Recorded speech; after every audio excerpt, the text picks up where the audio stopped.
दिव्यवाणी दिव्यवाणी दिव्यवाणी दिव्यवाणी. मुगाच्या भाव भयणीनो थोड्या तेंपा आदीं हांगा एका भुरग्याक काडलें. तो भुरगो PUCंत आसलो आनी एक 2-3 वर्सां हांव ताका तशें 18 वर्सांचो जावंक पुरो 2-3 वर्सां हांव तशें म्हणून आनी तो तेजी खंयल्यान तेची लक्षणां म्हूण सांगल्यार ताका उर्बा ना म्हणटा. शिकोवंक उर्बा ना, कांय उर्बात ना म्हणून. आनी सकाळीं उठोन सांग ताका म्हाका सकतच ना, कांय करूंक जायना म्हणून. इतलो हुशार आलो, इतलो उर्बा आलो, आतां सकतच ना म्हणटा. आनी जिणेंत एकदम संतोशूच ना म्हणटा. आनी काय म्हळ्यार मूड ना म्हाका, मूड ना म्हणून, शिकचें मूड ना म्हळ्यार शिकची मना परिस्थिती ना म्हणून, ते मनस्थिती ना म्हाका, तुमी हें करनात म्हणून. न्हिदल्या न्हिदलोत खंय, न्हिदल्या न्हिदलोत तूं 11 वरार उठलो म्हणून. सकाळीं 9 वरां न्हिदलो 11 वरार उठलो आनी इल्लेशें इल्लो उठलो परतून न्हिदलो म्हणून. बरें खंयच्यान ती कामान ना म्हणून, गामान ना म्हणून. बरें उठल्या बसल्या म्हणटा हांव फ्रेज ना मम्मा, हांव फ्रेज ना म्हणून सकाळ डाडे सांगचें. आनी कोणाकय मेळोवं नाका, लायट ऑफ करचें आनी पुरा हें कालें गी म्हूण ताणें विचारलें. आनी तो उलयना आनी पुरा म्हण दुकून आमी सांगलें आतां आपण हाडिनाकात, तो तितकेशें उलयतना आपण हाडा म्हूण आमी ताका डायट दिली. सोण्ण आसतना तो तुमी ताका उठोवन बूक ना म्हळ्यार अरलेली ताका पोटा पडाचे त्यो मेंदाक येतात. खाली आंगाक कूड वाडल्यार पावना, ताच्या मेंदाक इल्लें सकत दिवन ताणें ताका तितकेशें उलोवंक सुरू करता, उर्बा दाखयता, सकत दाखयता, संतोश आसून आनी तितकेशें व्हड व्हड उलाणें उलयता, व्हड व्हडलीं चिन्नां तशें करता, व्हडलो बिजनस करता, व्हडलो इंजिनियर जाता, अमेरिका येता, व्हडलो व्हडलें उलयता. त्या जाल्यार तुमी एक जस्ट ताका आपोवन हाडा हांगा म्हूण सांगलें. एक 15 दीस जाले फोण आयल्यान वय फादर आतां हें डायट आनी केलें मागीर तितकेशें बळादीक जाला, बरें उलयता, व्हडलें व्हडलें उलयता, हेजे घेवपाक तूं फुडल्या आपोवन हाडा म्हूण सांगलें. आमी राखणा रावल्लीं हांगा आनी बसून उलयलें. आयल्या तक्षण मोगाच्यान ताणें उलोवंक सुरू केलें. कली उर्बा, कली सकत, कोलो संतोश, एंथुसियाझम, चैतन्य पळयचें ताचें आनी उलयता म्हणून पळयल्यार सांगचें नाका. तशें ही खंयली पिडा गी म्हणून, ही खंयली पिडा ही. एक एकूच खाना, बेड्डाल उठना, अस्कत, उठोवंक जायना आनी उलोवंक जायना, सकत ना, उर्बा ना, छाप्पे न्हिदल्या कडेन. आतां उलयता म्हळ्यार पळय इंटरनॅशनल म्हणटा, हांव इंटरनॅशनल ट्रेडींग करता म्हणटा, इंटरनॅशनल बिजनस करता म्हणटा आनी इंटरनॅशनल ब्रांच करता म्हणटा, अमेरिका येता म्हणटा, फ्लायटार येता म्हणटा, उलयता म्हळ्यार सांगल्यार सांगया. आनी आपूण मिस्टेकच करना म्हणून हांवें सांगलें बापायचे पयशे आनी बेश्टें ताका तामाशे करच्या खातीर इतले पयशे आनी पुरा तूं बापा दिता म्हणटा रे आनी घालता म्हणटा खंय म्हणी ते पयशे हळे घाल्यार तूं इंटरनॅशनल करता म्हणटा तांची वळख नासता तांकां परत हय हांव मिस्टेक करना, मिस्टेक म्हणजे हांव फेलियर जायना, हांव घाल्ल्या सावन पयशे काडटा आनी परत कोवलें उलयता म्हण ताचे ताळो आनी कितलें फास्ट उलयता म्हूण सांगल्यार स्पीड उलयता. थोडें अर्थ करूंक म्हाका कश्ट जालें. काल उलयता एका तांब्यार ताणें कुंब्या उरता, तो लॉजीक ना, उलयता म्हणी स्पीड हाय पिच्च काडून उलयलो. तशें करता. ही खंयली पिडा गी म्हणून मोगाच्यान. ह्या पिडेक आतां म्हणटात बायपोलार डिजॉर्डर म्हणटात. बायपोलार डिजॉर्डर म्हळ्यार 2 पंथांची एक पिडा, 2 पंथांची पिडा, 2 पंथांचो समानचो. 2 पंथां म्हळ्यार उत्तर, आतां उत्तराक आसा, उत्तर म्हळ्यार वयर, दक्षिण म्हळ्यार पोंदा. आतां अंतराळार आनी एक पाताळाक अंतराळाक आसतना 2 पंथांची पिडा. आतां त्या पंथाक आनी ह्या पंथाक मदें आमी मदें आसा. तिके संतोश इल्लो वयर दाखयता, थोडे आमकां बेजार येता, तें नॉर्मल. आमचें म्हणून सांगल्यार सकत ना म्हळ्यार कांय अनंत ना, सकत आसा म्हळ्यार अंतराळाची सकत हांकां खंयच्या ना म्हणजे सकत गी. हे पळय देखून ह्यो एक समाजचो जो कोण बघता पळय तांची जिणी 2 वास्तवीक संगती मदें वांटे पांटे जाता. 2 जिवितां जिणी 2 वास्तवीक संगती मदें वांटे पांटे जातात, तांकां वांटे पांटे जातात. एक इलेशन म्हणटा हांव, एक डिप्रेशन म्हणटा हांव. इलेशन म्हळ्यार हाय वयर, इलेशन, आनी डिप्रेशन म्हळ्यार लो. हाय म्हूण सांगल्यार कठीण उर्बा, उर्बाक एक लेखच ना. तशें करता, बिजनस करता, हांव आनी फ्लाय करता, अमेरिका येता, दुबय वचून येता, ऑस्ट्रेलिया येता म्हणून कोले उलयता म्हणून कठीण उर्बा करूं, कठीण सकत दीस रात काम करची सकत एक. मागीर तांचो संतोश आनंद लिमीटच ना ताका. संतोश म्हणून पळयचे उलयतना आसो पळयचे, खंडबटे मूड आनी खंडबटे इंट्रस्ट वच करूं आनी तशें पुरा. मागीर एक इल्लो थोडो तेंप मात सडन कली गडीत जायचें म्हणना आख्या इलेशन म्हणटात हाय म्हणटा उंच अती उंच चिन्ना बोगणां पुरा आतां सडनली बोगणां डावन चिन्नां डावन जाता मनस्थिती डावन जाता लो जाता डिप्रेशन म्हणटा हाका खंय करूं मूडच ना म्हणटात म्हाका इंट्रस्टच ना म्हाका मूड ना मनस्थितीच ना म्हाका मतीन चिंतूंक जायना म्हणटात जावंकूच जायना म्हणटा म्हाका कॉन्सन्ट्रेशन जावंकूच जायना म्हणटात म्हाका गामान दिवंक जायना खंयचें करतना गामान ना म्हणटा हांव करना म्हणटात मागीर पोटा बुकूच ना म्हणटात कांय जेवंक हेकनात बुकूच ना म्हणटात ताच्या मागीर सकत ना म्हणटात आंगान सकतच नासल्या बरी जाता मूडच नासल्या बरी जाता तांकां हाका बायपोलार म्हणटात एकच पटीन वस्तू सकत आसची मस्तू संतोशाचो मस्त उर्बा करया म्हणून आनी मूड आसा भयंकर मूड भयंकर इंट्रस्ट आनी पुरा आतां हांव प्रे जेन्ना म्हणलें तक्षण एक 15 दिसांनी आनी एक तराची जस्ट लो जावन गेले न्हिदले उठना ते दीस हांव प्रे जेन्ना मामा हांव काल जल्माक लोंगी म्हाका गामान दिवंक जायना म्हाका सकत ना म्हाका न्हीद ना हांव थोडी कठीण न्हीद नातल्यार कठीण न्हीदच ना रेस्टलेस तेणें हालचें उठचें बसचें नातल्यार कांय करचें ना तशें दोन एक तिशीन नातल्यार इशीन वयर पंदा जाता ह्या तराचे पिडा आसात हे दोन तरांची बायपोलार डिजॉर्डर म्हणटा आमी बायपोलार म्हळ्यार दोन पंथाच्या ह्या पिड्यांत दोन तरांचे आसात दोन तरांची पिडा आसा एक टायप 1 बायपोलार एक टायप 2 बायपोलार म्हूण दोन तरांची बायपोलार आसात आतां टायप 1 बायपोलार पळय कालिंग टायप 1 बायपोलार म्हळ्यार पयल्या तराच्या बायपोलारांत एक्स्ट्रीम हाय वयली पंगत केल्यार कठीण उर्बा आनी कठीण संतोश कठीण मूड कठीण हें काय गामान आनी इंट्रस्ट संतोश उर्बा सकत कठीण एकांत हय तशेंच थोड्या तेंपा उपरांत कांय सकत ना म्हणून हें टायप 1 एकच कठीण उर्बा एकच कठीण उर्बात ना एकच कठीण गामान काम करचें आनी भोंवचें चलचें व्हडलें उलाणें मागीर उलाणेंत ना एकच कांय उलाणें ना निश्चेंत एकच न्हिच्या रुमांत बसून काळोखाच्या रुमांत एक तिशीन एक इशीन हें टायप 1 टायप 2 म्हळ्यार थोडो तेंप तिक्के उंचली बगणां सड्डनी इल्लीशी उर्बा दाखयता ताचे बरी कठीण उर्बा न्ही इल्लीशी आसक्त दाखयतात मागीर इल्लें इंट्रस्ट दाखयतात कलें करचें शिकच्यान आनी पळय इल्लें इंट्रस्ट बुकाणें बसल्या बरी आनी इंट्रस्ट दाखयतात गूड मूड दाखयतात इल्लीशी मूड बरो आसल्या बरी इल्लीशी बूक लागल्या बरी सकाळीं दनपारांनी पळय इल्लेशें जेवतात खातात इंट्रस्ट दाखयतात मूड दाखयतात नंतर लांब अवदेक मोगाच्या न्हू एका लांब अवदेक काल जाता म्हळ्यार उर्बात ना एक लांब अवदेक इल्लोसो तेंपाळ अशें उर्बानी परत दाखयलें इंट्रस्ट दाखयलें सकट दाखयलें मागीर एक लांब अवदेक कांय उर्बा ना कांय सकत नासल्या बरी बेड्डार पडटात एक हप्तो उर्बा आसा जाल्यार 4 हप्ते उर्बात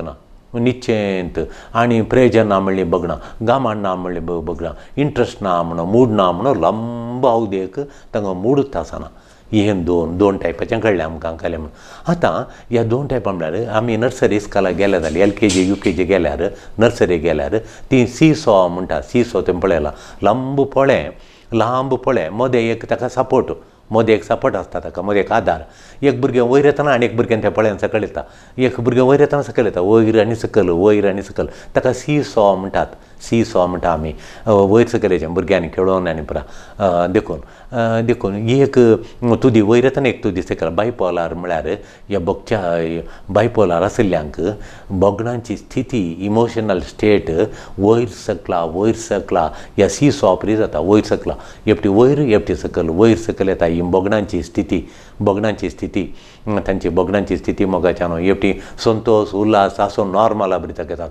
कठीण उर्बा दाखयतात मागीर कांय उर्बात ना वांचंत नाका इंट्रस्ट ना मूड ना मनस्थिती ना म्हूण हांचे मदें समातोलन बॅलन्स बगूंक असाध्य तांकां जाता ह्या बायपोलार जाल्ल्यांक हें समातोलन बॅलन्स करना ते वयर येताना ती केशे सड्ड वयर ना पंद येता सड्ड पंद आमचें नॉर्मल तर बॅलन्स करूंक मस्त असाध्य जाता नॉर्मल एका लेवलाक काडून बॅलन्स करूंक असाध्य जाता एक ती वयर आसात एक ती सकयल आसात परतून वयर येता परतून बॅलन्स करून तांकां कशें ना तशें जाल्ल्यान एक नॉर्मल हेल्दी लायफ म्हळ्यार साधन भलायकी बरीत आमचे बटी नॉर्मल साधन भलायकीचें जिणें जियोंक तांकां मस्त कश्ट जातात असाध्य जातात मोगाच्या न्हू टायप 2 अती उंचायची बगणां म्हळ्यार चड सकत चड उर्बा आनी उंच मूड एका तराची चड मूड चड उल्हास चड गामान चड सकत आनी पुरा हें आपूण सूख करिना म्हणलें, हांव व्हडलो बिजनस व्हडलें उलोवणें हांव सूख करिना म्हणलें चिंताप, हांव खंयच्यान ती सूख करिना म्हूण हाका मेनिया म्हणटात. मेनिया म्हूण मेनियक एपिसोड म्हणटात. ह्या व्यक्तींक किरी किरी बिलकुल किरी तांकां बारीक किरी किरी करता आनी आपूण सगळें सारकें करता. सलवणीना सुपरमॅन म्हूण ते लेखतात, सुपरमॅन म्हूण ते लेखतात. आनी एपिसोड आसतना सामान्य संतोशाचे चड तांकां समस्या हाडटा. समस्या ते संतोशा बरी दिसतात, तांकां ते समस्या दिसतात आनी तांकां कॉजींग ट्रबल समस्या दोशी हाडटात, चड दोशी हाडटात. दोनची चिन्नां तांकां येता. दोनची चिन्नां म्हळ्यार रेसींग थॉट्स म्हणटा. एका फाटल्यान हे चिन्नां, एका फाटल्यान हे चिन्नां, एका फाटल्यान हे चिन्नां, चिंतना एक दोंवतातच चिंतना, कंट्रोल ना चिन्नांक. आवय आत्तां मॅनेजर जाता म्हणटा, आत्तां बॉस जाता म्हणटा आनी कंपनी स्टार्ट करता, आत्तां बेंगलोर करता म्हणटा, आत्तां मैसूर करता म्हणटा, आत्तां दुबय करता म्हणटा. तशें रेसींग थॉट्स म्हणटा आमी. चिन्नां स्पीड दोंवतात. मागीर सडनली तांकां स्लीपलेसनेस जाता. थोडे इतलें चिंतात की न्हीद ना करयांत काम करया न्हिदल्यार इंत चिन्नां दोन आसतात. न्हीद म्हणली ना, न्हिदाचेर शांत तेजें देखून शांतता ना. मागीर इम्पल्सीव एक्शन म्हणटा आमी. करजत्त म्हण थोडीं कामां करचीं आनी घरा आसल्यार ताणीं करच्याच्या सांगता बसून थोडीं कामां. खंय वचोंक गा म्हण जाल्यार पॅक करच्यो कोल्यो, संगती पुराणां कदल्यो लाल्लां संगती पुरा बॅगान घालून ताणी बायलेन भुरग्यान आनी पुरा मेळोन करचें. थोडे फावटी बायलेक पिडा आसा जाल्यार न्हवऱ्यान आनी तें पॅक करा, हें पॅक करा, तें काणया हें काणया म्हणून इम्पल्सीव केल्ल्यान करचें. थोडे फावटी हात धुवन रावचें, थोडें पुसून रावचें, पुसल्यार तितलें पुसून. मागीर बिगलां घराक घे म्हणून कार वतें गेलो गुडोवन या परतून बिगल उडत ना परतून पळयचें म्हणून पाटी आपोवन हाडचें. आनी थोडे फावटी रिस्की बिहेवियर म्हणटा आमी. रिस्की थोडे नाट्य नोट साल, रिस्की साल, ताची साल काल म्हळ्यार जुगारी खेळचें. पयशे जाता, व्हडलो मनीस जाता, व्हडली कंपनी करचे म्हणाले पयशे भांगर वचून जुगारी खेळचें पुरा वगडोवचें. मोगाच्यान जर तर चिकित्सा वेळार करिना जाल्यार ह्या पिडेक ह्या एपिसोडाक आमी चिकित्सा करना जाल्यार ही फ्रिक्वेंट परत्यान घडये एक 2 दिसांनी परतून येता, 2 दिसांनी परतून येता, एक हप्त्यान परतून पाटी माटी येता, परतून येता, फ्रिक्वेंट जाता. मागीर चड जाता उलोवचें करचें जुगार करचें आनी परत चड जावन येता. मागीर काल्यान कठीण इंटेन्स जाता. पयलेंच्या परस आतां कठीण जाता. देखून उणें जावंक लांब वेळ घेता. चिकित्सा करना जाल्यार ती पिडा उणी जावंक एका हप्त्यान गूण जावची पिडा 3 म्हयने अशें काण येता. चिकित्सा करून पडना जाल्यार दाक्तराचेर वचना जाल्यार. देखून हे डिप्रेसिव एपिसोड अंतर डिप्रेशन अंतर दिसून येता म्हळ्यार लो मूड, मनस्थिती भोव उणी, सकल बोगणां उणी, संतोश उणो, उर्बा उणें, सकत उणें. तांच्यो हॉबीज बदलितात. आतां पयले संजेचे वेळ फ्री टायमार बसून वाचचें जालें, आतां वाचिनात. आतां वाचच्या बदलाक बेश्टें चलचें, फाटी मुखार चलचें नातल्यार मोबायल काडून मोबायलार बसचें, नातल्यार आनी एकारें दुसरो. हॉबीज बदलितात. तांणी करचें फ्री टायमार करच्यो जाल्यो थोड्यो संगती बदलितात. फ्री टायमार सदां करची एक करनी, आतां करूंक करना. रिडींग, पेंटींग, गार्डनींग आतां करिना. मागीर थोडे फावटी तांकां म्हळ्यार बूक ना म्हणटात, प्रेजना म्हणटा, न्हिदचें चड आनी हांव कालें, हांव प्रेजन ना, worthless, I am not worth म्हणल्यार बगचें. मागीर गिल्टी फिलींग, हांवें सूख केली म्हणून हांगा आयल्या वेळार आपूण सूख केलें, हांव पातकी म्हूण सांगतात. देखून तूं सुखीदार न्हय म्हूण सांगचें आनी जेजू कित्याक संवसार आयलो आमच्या पातकां बगसूंक सगळ्यांनी सुखीदार, सूख नातलो कोणी ना, देव मात म्हणून. मागीर न्हीद एकच कठीण न्हिदचें, नातल्यार उणी न्हीद करतात, रेस्टलेस जातात, मागीर सुसायड करचें जातात. देखून वखदां वेळाचेर पडाचें. डिले जाल्यार सुसायडाची हें चिन्नां येतात. हांव जुगात करता म्हणून चिन्नां येतात. म्हज्या बाबा भयणीनो, संवसारार 1 ते 3% लोक ही लक्षणां दाखयतात. संवसारांत अशा 100 जाणांत 1 ते 3 जण ही लक्षणां सांगली लक्षणां दाखयतात. हे कोण? हे बरें कॉन्ट्रिब्यूट करचे मनीस, कुटुंबाक सामाजीक कॉन्ट्रिब्यूट करचे म्हळ्यार आदार दिवचे, सपोर्ट करचे मनीस, हे बरें काम करचे मनीस, व्हडल्या ऑफिसांत या व्हडल्या फॅक्ट्रीनी काम करचे मनीस, या बरे ड्रायव्हर, बरे टेलर आनी बरें काम करचे मनीस, बरे इंजिनियर, बरे ह्या जागी धर्मीक पुरो आसात. आनी थोडे अर्ली लक्षणां दाखयतात आनी बरे टॅलंटेड, बरे उलाणे, बरे शर्मानुंचे अशेले मनीस व्यक्ती आसात, टॅलंटेड आसात आनी बरे इंजिनियर्स, बरे डॉक्टरी आसात, बरे वकीली आहात तांतू आनी अशें पुरो बरे अकावंटंट, CA जाल्ले आसात, थरावळ कामाचे प्रोफेशनल, कंप्युटर स्पेशलिस्ट, इंजिनियर पुरा हातूंत आसात. हांचे 1-3% ही लक्षणां दाखयतात. तांच्या जिणेची विंचोवणी ह्या मनस्थितींत ही मनस्थिती आशिल्ल्या वरवीं तांच्या जिणेच्या विंचोवणेंत आनी संबंदांत ते रुपीत करूंक तांकां मस्त कश्ट जाता. तांचे जिणेचे विंचोवणी करूंक, तांचो संबंद बांदून हाडूंक, लग्ना जिवीतकी, रिलिजियस स्पेसकी, इंजिनियरगी, वकीलगी, दाक्तेरगी, हेर कितें प्रोफेशन गी हें सगळें रुपीत करूंक, ही विंचोवणी करूंक तांकां कश्ट जाता. संबंद बांदून हाडूंक तांकां मस्त कश्ट जाता. जायत्या जाणांक हाचे वरवीं हाचे परिणाम सिरियस कठीण परिणाम तांच्या जिणेर आसा, तांच्या प्रोफेशनाचेर आसा, तांच्या शिकपाचेर परफॉर्मन्स करतना, शिकपान तांणी रिजल्ट हाडटाना ते परफॉर्मन्स करतना तांकां मस्त ताचेर परिणाम घालता. तांणी आशेल्या बरी करूंक जायना. तांची फायनान्शियल सेक्युरिटी म्हळ्यार इतले पयशे तांकां जाय पडटात आनी ती तांकां जमो करूंक, फायनान्शियल भद्रती, आर्थीक भद्रती आसा करूंक तांकां मस्त कश्ट जाता. तांची भद्रती, वैयक्तीक भद्रती अस्कत करता, तांकां फायनान्शियल परिस्थिती अस्कत करता, तांचें शिकपाचें परफॉर्मन्स अस्कत करता, तांचें प्रोफेशन लेवल अस्कत करता आनी तें तिके उणें करता आनी तें अंडरमायन करता, ताका अस्कत करता, तें अंडरमायन करता. देखून ह्या पिड्येक कारणां कितें मुगाच्यान ह्या पिड्येक कितें हे कशी येता पिडा म्हणून आमी म्हणटा एक पिड्येक एक कारण जावन आसा, मेंदा भितर वायरींग आसा. कोणें वायरींग? ह्या लोंकडाचें वायर, हे तांब्याचें वायर न्ही, मेंदा भितर मोगाच्यान वायरींग आसा. वायर म्हळ्यार संकीर्ण कनेक्शन्स आसात. संकीर्ण म्हळ्यार तितले कॉम्प्लेक्स कनेक्शन्स आमच्या मेंदा भितर आसात. कळ्ळी मेंदाचे जिवाकोश, आमचो मेंदू आसा, ब्रेनाचे जिवाकोश आसात, ताका न्यूरॉन्स म्हणटा.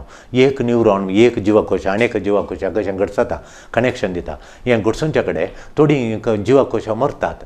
आतां पळय हांवें तुमकां सांगचें जाल्यार म्हज्या मतीक येता दाळिंबे वखते केल्या तक्षणा ती तांबडे तांबडे तांबडे तांबडे बियो दिसून येतात. मदें ते काळी बी दिसता, उपरांत परतून तांबड्यो बियो दिसतात. ती काळी बी मदें त्या लायनीन ती एक डिस्कनेक्ट करून सोडटा, ती निशेन जिवात ना काळी बी.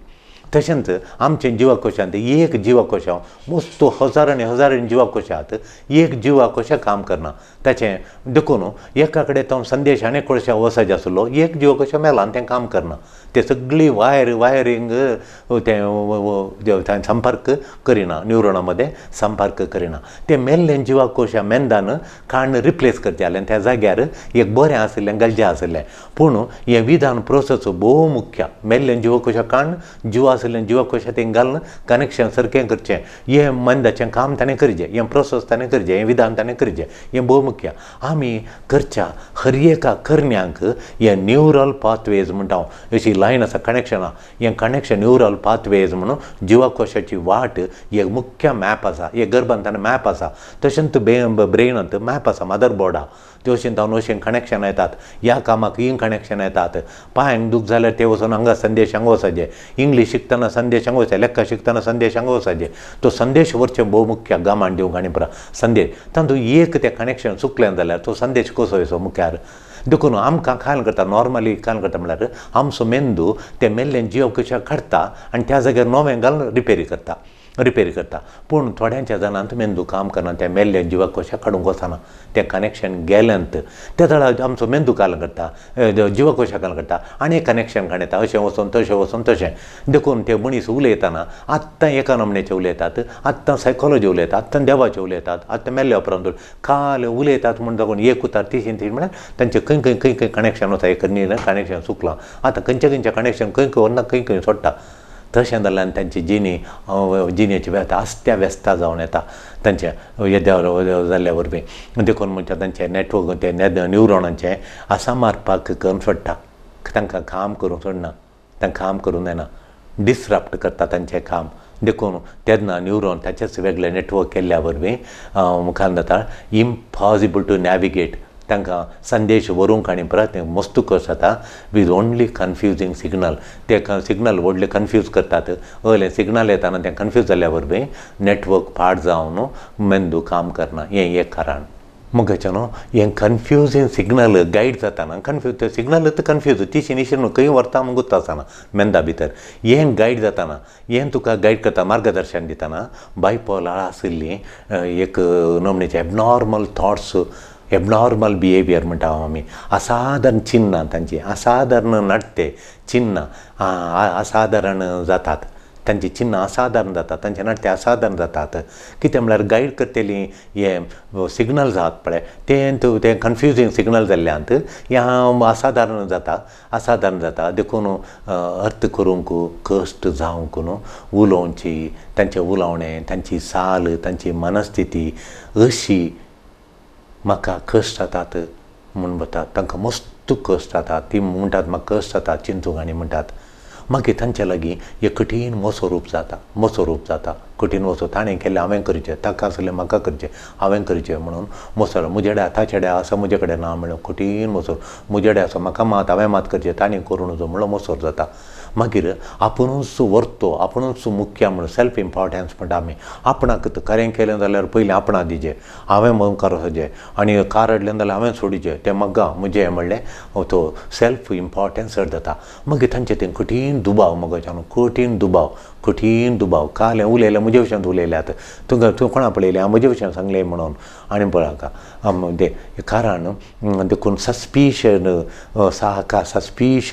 सस्पिशियस एक कारण जावन मतींत आसता मागीर पातयेनी उणी पातयेनी बिलकूल कोणाक पातयेनात डाक्टराक पातयेनात आमकांय पातयेनात कोणाक सांगलें कोणाक पातयेनात ते मागीर थोडे फावटी हॅलुसिनेशन म्हणटा आमी हॅलुसिनेशन म्हळ्यार भ्रमे काल हेंगे आयकल्यार बरें जालें कोण गे आंजान सांगल्यार बरें जालें उठ आनी सल म्हणल्यार बरें जालें घे आनी एकलो कोणी मागण्याचो मनीस खंय ताका उठ आनी सल आमच्या आश्रमा वच म्हळें शीद सकाळीं पळय आमच्या आश्रम आमकां पळोवन बेन जिवना सकाळीं त्यो रावला सकाळीं पण त्या सुर्योदयाच्या पयलें त्यो आश्रम वचून बेसांव काडून येजे म्हणून तुका मागण्याचो मनीस खंय ताका ही हॅलुसिनेशन पिडा आयकलां राती सांगलें म्हण म्हाका आयलो प्रवादी आयलो सांगलें देखून हांव आयलो म्हणटा म्हाका भियान जिवना ताका पळयतना मागीर बसून उलोवन कापी दिवन समाधान करून मिसा वेळारी बसून त्या कुंगार दिवन धाडलें तशें तें भ्रमे देखून कालेंगे आयकल्या बरी कालेंगे दिसल्या बरी आंज देंवन आयल्या बरी म्हणटालो तो म्हाका राती आंज आनी देंवन येतात म्हूण हें बायपोलार डिजॉर्डर म्हाका हे पिडे परतून आमचें हे बायपोलार डिजॉर्डर चड जाल्ल्या वेळी हे न्यूरो ट्रान्समिटर म्हणटा आमी हें तिसरें कारण हें बायपोलार डिजॉर्डर जाल्ल्या वेळी कशें जाता गी म्हणल्यार कारण कितें गी म्हूण हाका तिसरें कारण जावन आसा न्यूरो ट्रान्समिटर म्हणटा आमी डॉपामीन आनी सरोटिनीन म्हणलें हे ग्रंथी आसा तकले भितर सरोटिनीन म्हणलें ते हार्मोन्स आसात ते हार्मोन्स न्यूरो ट्रान्समिटर्स म्हणटा तांकां एक कडेन जावन आनी एक कडेन संदेश प्रसारण करूंक हें भोव मुख्य जावन आसा हें चड जाता डॉपामीन आनी सरोटीन केमिकल्स इम्बॅलन्स जाता भितर आनी ते जाल्ल्या वेळार हें एकच कारण न्ही मगजान सरोटीन डॉपामीन मात्र न्ही एक कॉम्प्लेक्स कारण आसा कॉम्प्लेक्स संकीर्ण एंत कारण म्हणूंक आमी येना नाना तरेचीं कारणां मेळटात एकच कारण म्हणूंक जायना व्हडलो एक संकीर्ण समस्या वो अर्थ करचें मेंदा भितर चवथें कारण मेंदा भितर मगच्यान मेडुला रिजन म्हूण एक आसा तो मेंदा भितर मेडुला रिजन म्हूण आसा देखून आमी चिंची सकत थंय थावन येता चिंतना आनी लांब अवधेचो उडास आत्तांच उडास जालो न्ही खंयच्या कालाचो उडास ಒಂದನೇ शिकली मग्गी ಎರಡನೇ शिकली ಒಂದನೇ शिकली अक्षरां ಎರಡನೇ ಮೂರನೇ दुसऱ्या क्लासीन तिसऱ्या क्लास शिकले उपरांत आतां उडास उडचे ल्हानपणाचो उडास लांब अवधेचो उडास परत हांगा थावन येवचो पयलें शिकलीं वर्साच्या एंडाक थोडी भुरगीं एकच फुडें पयलें वाचलें वर्साच्या एंडा एग्जाम केल्या लेखां करेक्ट करून पडयतात ह्या जाग्यार हांव तो उडासाची लांब अवधेचो उडास मेमरी पावर येवचो तें मागीर बोगणाचें प्रोसेसींग कलीं बोगणां येतात आमकां तशें करी अशें करा तशें करिना बरीं बोगणां मात आमी करता थोडी वायट बोगणां आमी करूंक वचना ती बोगणां पुरा तिशी निशीन म्हूण समा करून काडून समा करून ती ऑर्डरार घालचीं रीत घालचें तें पुराय ह्या जाग्यार आनी ह्या जाग्यार जावन आसा देखून अनुवंश जेनेटीक सोशल ट्रॉमा येरांनी दुखयल्ले गायी हें असाधारण संगती हाडटात ही लक्षणां हाडटात ह्या मेडुला जाग्यार हें काम करनातल्या बरी कोण करता म्हळ्यार अनुवंश म्हळ्यार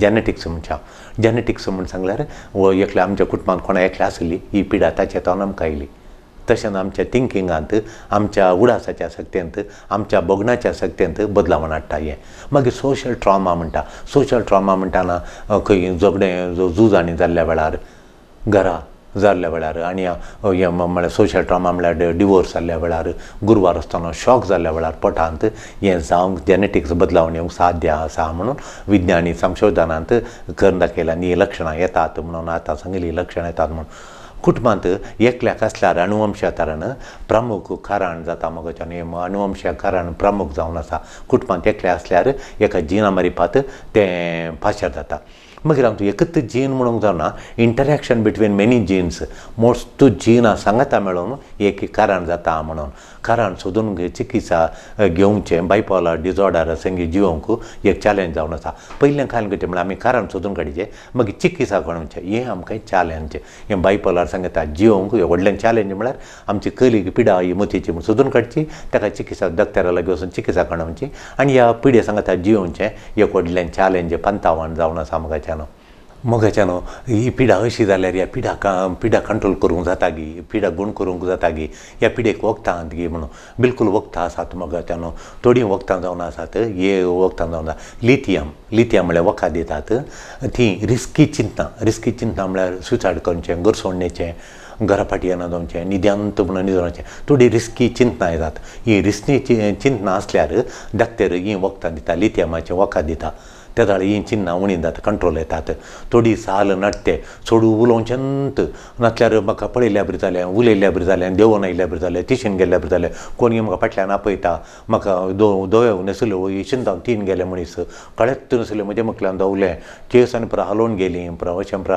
पळयलें म्हणटात हें सगळी हें वखद लिथियम वखद मॅनेज करता आनी मनस्थिती मूड स्टेबिलायज करून सोडटा स्थिर करून सोडटा ही व्यक्ती abnormal activity in the brain म्हळ्यार आमच्या ह्या व्यक्तींच्या ही वखदां खाल करतात म्हळ्यार एबनॉर्मल एक्टिविटी म्हळ्यार एक असाधारण काम मेंदू करतना पळय तें उणी करता डिक्रीज करता एबनॉर्मल एक्टिविटी करूंक सोडिना म्हळ्यार साधारण काम करून मेंदू काम करूं सोडटा असाधारण केल्ल्यान काम करचें आनी पुरा तेलें काम टू मच उलोवचें आनी सोलोवन शीर राती उठोवणेचें तें पुरा कामां ती कशें उणी जाता हें वखद खाणेल्या वरवीं डिक्रीज जाता उणी जाता मागीर शिरांची नर्व सिस्टम म्हणटा आमी शिरांची बळ सडटा शिरां बळादीक जातात दुसरी वखदां म्हळ्यार एंटीसायकॉटीक म्हणटा आमी ही डोपामिनाक कंट्रोल करचें डोपामीन ग्रंथी आसा न्यूरो ट्रान्समिटर म्हणटा आमी डोपामीन आनी सरोटिनाक ही ग्रंथीचें बळ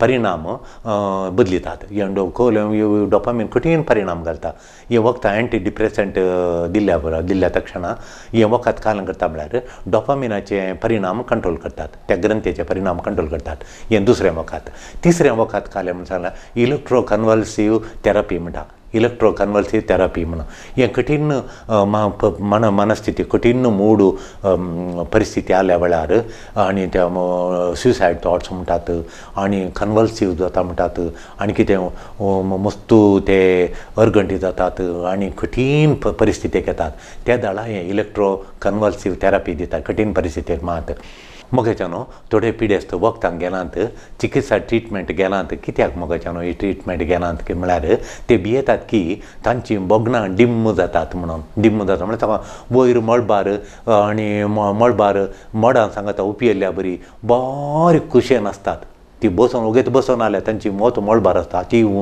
हाती उंच देखून ती आतां तांकां हें वखदां खाणेल्यार ते उबल्या बरी जायना नॉर्मल आमचे बरी जाता देखून ते सोंडीक ताका नाका ती जॉली करनासता तेंत जाय म्हणून ते बसतात देखून ते वखदां खाणोवचें नाका म्हणटात मागीर म्हळ्यार इमोशनल क्रिएटीव म्हणटात तांकां मतींत बोगणांनींत व्हडलीं रावळेरां मानतात व्हडलीं बगचें नाका व्हडलीं रावळेरां वय व्हडल्या राणये सांगता गोईंग यो अमेरिका 5 स्टार हॉटेलांत फ्रेंडा सांगता भोवल्या बरी व्हडली इमोशनल क्रिएटिविटी तांच्यांत हांव व्हडलें पॅलेस बांदता म्हणून वाऱ्यार मंदिरां बांदची व्हडली रावळ्यारां बांदची म्हणटात पळय वाऱ्यार रावळ्यारां बांदची ती तांकां मागीर बांदूंक जायना नॉर्मल जाता ती आमचे बरी नॉर्मल जाल्यार येतात ह्या 2 कारणां खातीर ती वखदां हाडूंक आनी आमच्या लागीं येवंक बिलकूल आयकनात तशें म्हणटा पूण आतांच्या आधुनीक चिकित्सा मोगाच्यान तांकां हें सुकोवच्या खातीर डॉक्टर तांची बगणां सुकोवच्या खातीर तांकां नित्य न्हिदोवन बगणांत नासल्या बरी इल्लीं बगणां आसच्या बरी करूंक दाखतेर कितें म्हणटात दाखतेर कॉम्बिनेशन ऑफ ट्रिटमेंट म्हणटा कॉम्बिनेशन ऑफ ट्रिटमेंट चिकित्सा दितात आमच्या लागीं कावन्सिलिंगाक धाडटात ते बरीं वखदां बसून चडशीं बरशीं वखदां दितात चडशीं बरशीं वखदां दितात एक्सरसायज करूंक दितात डायट दिता आमी आनी एक्सरसायज आमी दिता दाखतेर वखद दितात घरची मोग दितात आनी तांकांय आमी उमेदी दिता कावन्सिलिंग तुवें पुराय हें पुराय तुका निश्चयान पुरो वर्क करून तुवें एक ग्रेट मनीस जावंक जाता तुवें बरी जिणी जेवंक जाता तुवें इनकम आनी एक बरें नॉर्मल लायफ जेवंक जाता म्हूण आमी भरवसो दिता त्या दाडा कावन्सिलिंग करून हें सगळें सरशी बरशी म्हणटाना तांकां बरयता ही आधुनीक चिकित्सा खाली वखदांनी मात्र न्ही हें सगळें सांगता डायट आनी घरच्यांचो मोग सिंपती आनी म्हणटाना तिके ही पिडा आटापून जिवंक भारी बरें करून जाता कॉम्बिनेशन ऑफ ट्रिटमेंट जे नॉर्मल जिवंक साध्य जाता मग हेच्यानो चिकित्सा भारी चिकित्साच्या भायर ल्हान ल्हान साध्या बदलावान हाडूंक जाता ल्हान बदलावान हाडूंक आमी पळयचे एक एक्सरसायज बारी बरी आनी बरी न्हीद तांकां मेळच्या बरी कुटपाचें आनी पळयचें बरी न्हिदच्या बरी न्हीद गरजेची न्हीद करचे बरें आनी बिडी सिगरेट आमाल संगती हे पुरो सोडिचे तांणी सोडिचे बिलकूल तांणी ही पिडा आशिल्ल्यान आमाल संगती काडून जो बिडी सिगरेट काडून जो तेला गूण जावंक नॉर्मल जिवंक साध्य जाता तेला बरें जावया मस्त बरेंपण जावं येता पिडा कंट्रोल हाड येता हे कुटुंबांत तिसरें घालें म्हळ्यार मोगाच्यान कुटुंबांत तांकां स्विकार करीचे येली पिडा आसा आमी खायन करचें कशें आटापचें तांकां हें कितें म्हणून तो तांच्या सांगात जिवंक तांकां स्विकार करीचें मागीर तशेंच स्विकार करना तांकां एम्पती म्हणटा आमी एम्पती म्हळ्यार तांचें दूख तांचें कश्ट आमी बगच्या बरी आमकां बगलां आमकां दुखलां म्हणून कुटुंबाचें आनी फ्रेंड्सांवर न्ही तें अंडरस्टँड करून गणेचें तांकां अंडरस्टँड करून गणेचें मागीर बायपोलार डिजॉर्डर आसल्या व्यक्तींक आपूण सूख आपूण केल्ली व्यक्ती सूख न्ही तांणी कांय सूख करूं ना तांची अशी जावन आयल्या तकलेत जावन आयल्या देखून ती वैद्यकीय परिस्थिती सुवाय तांची सूख परिस्थिती न्ही